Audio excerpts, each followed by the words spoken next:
এই যে গোপাল ঠাকুরটাকে দেখছেন, এই গোপাল ঠাকুরটা হলো আমার বাপের বাড়ির নয়, এই গোপাল ঠাকুরটা হলো আমার মায়ের বাপের বাড়ির ঠাকুর।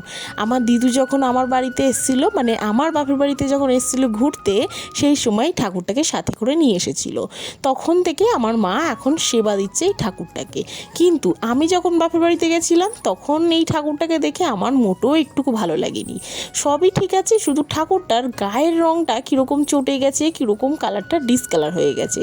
তাই চট করে বাবার যে কাজের ঘর থেকে আমি রং তুলি নিয়ে চলে এসেছি এদিকে, শুকনো একটা ন্যাকড়ায় জল দিয়ে ভিজিয়ে ভালো করে কালারটাকে যেটুক তোলা যায় সেটুক তুলে নিয়েছিলাম।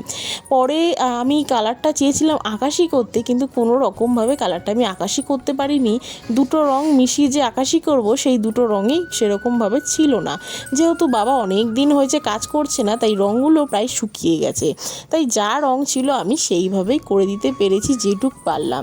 তার মধ্যে আরও সমস্যা কী বলুন তো, আমি বাপের বাড়ি গেছিলাম, ট্রাইপডটা নিয়ে যাইনি, তাই বলে যেটুক পাচ্ছিলাম আমি হাতে ফোন ধরে ধরে ভিডিও করছিলাম।